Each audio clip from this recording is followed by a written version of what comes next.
Welcome back, everyone. Today we have the Arya Stark character overview video. For this video, I will expect you to already know and understand the basic rules for Funkoverse, as this will be a detailed evaluation of Arya as a character. This is the character card for Arya Stark from the Game of Thrones 100 pack. Arya Stark is a gray-red character with 2 defense that comes with an Arya's List status card. Arya's trait is called Arya's List, and it says when a rival character challenges Arya or one of her allies, you may give that rival the Arya's List status card, or move the Arya's List status card to that rival. The Arya's List status card says when Arya knocks this character out, she may do a basic action. Discard this card when this character is knocked out. Arya's trait is one of the few in the game that makes your rival really think before challenging. While the trait itself does not have a whole lot to it, her abilities are what makes it shine through.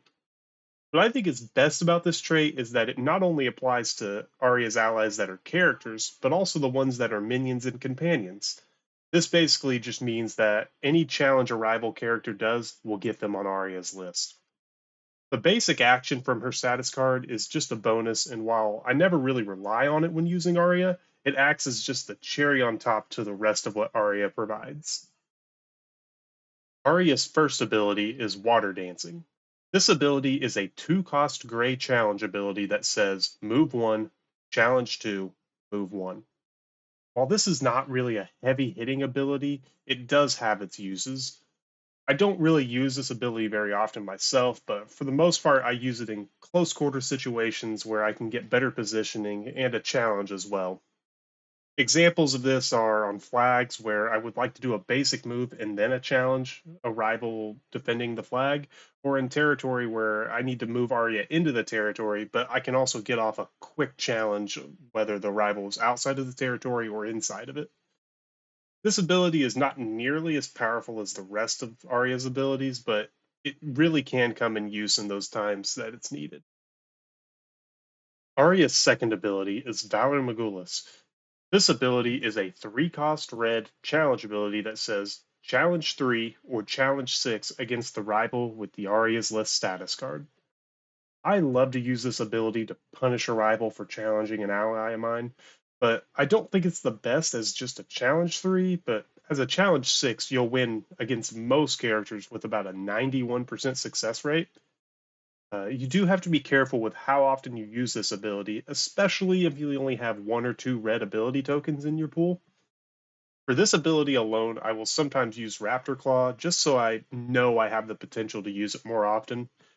And if you're playing a scenario like leaders, it is best when you can perform this twice on the rival leader, whether that's setting yourself up at the end of a round to be adjacent to that leader, or just already being adjacent and double Valor Morghulising them. Another thing to keep in mind is that each time you're handing out the Arya's list, you want to make sure you're thinking ahead as to who you're giving it to. That way you can best take advantage of the challenge 6 on Valor Morghulis. Arya's last ability is Faceless Assassin.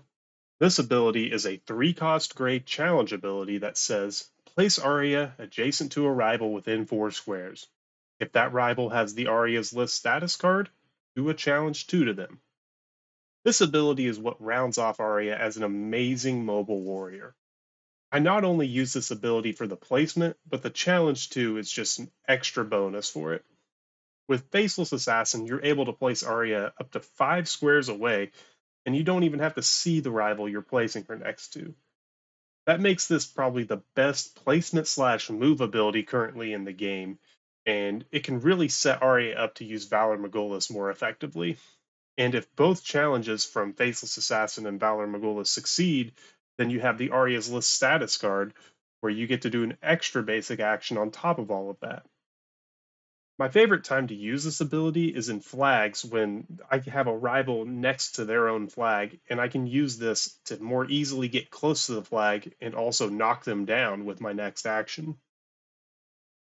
This ability is also just great on territory when a rival can knock out Arya a little easier, but she can get right back in the action and punish them for doing so. Now we're going to take a look at some great pairings with Arya Stark. Some of the best characters to pair with her are Captain Hook, Iron Man, and Rose Nylund. And while this last character is not yet a staple in the game, we will also look at how Arya can benefit by having Lock, Shock, and Barrel as an ally as well. And then some of the best attachments to use with her are Fog Juice and Basketball. One thing to keep in mind when using Arya is that you are unable to use the purse on her because of all of her abilities being challenge abilities, except for a rare situation with Jack Skellington. So please be conscious of what attachments you're bringing to the table when you have Arya on your team. The first character we're going to take a look at is Captain Hook. Captain Hook is a gray red character with 2 defense that comes with a fire status card and a cannon token. Captain Hook by himself is among the best gray red characters in the game, and Arya and him just combo really well together, especially with their ability tokens matching up. Now, normally the strategy when using Hook is to try to use your cannon and his ability Shorten the Fuse to continue to pester your opponent with challenge 2s from across the board each round. The strategy with Arya is just a little different from that, though, because instead you want to rely on using his gray tokens for menacing Captain instead. The reason for this is because even if Arya gets knocked down by the challenge 1, if a rival ends up challenging her, then she's able to give the Arya's list card to them and can almost immediately punish them the next round. In all scenarios that are not leaders, this is especially useful because Arya can quickly get back into the action if she gets knocked out by using Faceless Assassin. Also, in the case where Arya gets knocked down but not knocked out, you want to try to use Hook's cannon to back her up to ensure she doesn't get knocked out, as the Arya's list card is really more of a backup with these 2 characters, and you don't want to rely on that having to get back into the action. The next character we have is Iron Man. Iron Man is a red-gray character with 2 defense. The strategy for Iron Man and Arya is actually quite similar to the one with Hook, but instead you're going to be using Override Protocol with Iron Man to try to perform as many basic actions as you can and to try to get an advantage and collect point markers to get a lead early.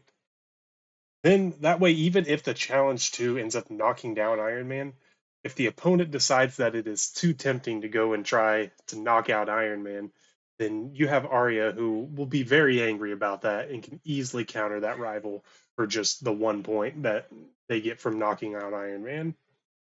The only time you do need to be careful about this strategy, though, is if the opponent has minions or companions. When non-characters challenge Arya's allies, you're not allowed to hand out her list card. So when using abilities that might leave Arya or her allies slightly vulnerable, you need to be aware of how your rivals might be challenging you, just so that way you can best optimize how you're handing out the Arya's list card. The next character we have is Rose Nylund. Rose is a yellow-red character with 2 defense that comes with a friendship status card. Both Rose and Arya have a direct counter for being challenged, where Rose has Saint Olaf's favorite daughter, but she also has Thank You for Being a Friend with the friendship status. I would suggest that when you start the game, the first thing you're going to want to do is hand out friendship to Arya. So that way you can just have a little bit more protection against Arya getting knocked down. This combo is just really great and impossible to have either Arya or Rose be knocked out, as long as you keep both of them together, of course. Even in a scenario such as flags, where you need to have a lot of movement and separation with your characters, you can always take advantage of Rose's Storytime ability to place Arya back adjacent to her and also next to the flag to try to gain more points from that as well. The last character we have is Lock, Shock, and Barrel. Lock, Shock, and Barrel is a gray-blue character with 0 defense that comes with a bagged status card. This combo is the most experimental out of all the pairings we're looking at today, but I do have a good feeling that they will work out quite well. And here's why. Even if Lock, Shock, and Barrel lose a challenge, they are considered to be standing. This is great because they are the only character with 0 defense in the game, and it will be very tempting for your opponent to challenge them. This will give you an easy way to hand out the Arya's list card and be able to go in and help defend them. On top of this, since you're wanting to keep Lock, Shock, and Barrel in the action, you can use Tie 'em in a Bag to really disrupt your opponent, as well as Trick or Treat to gather point markers and even control markers with the reduced figures on the base from them being challenged.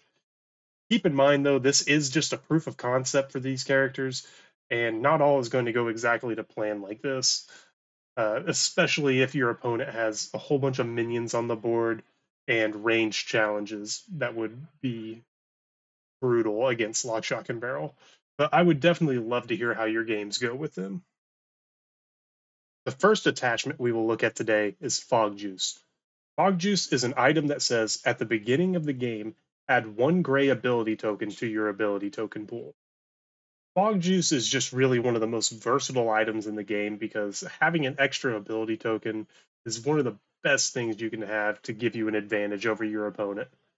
However, with that, it is also one of the most straightforward items in the game, and I don't know if there's much evaluation of it with Arya, other than that you're going to want to choose to use Faceless Assassin more often and Water Dancing in the cases where you need to use that. The other attachment we had for today is Basketball.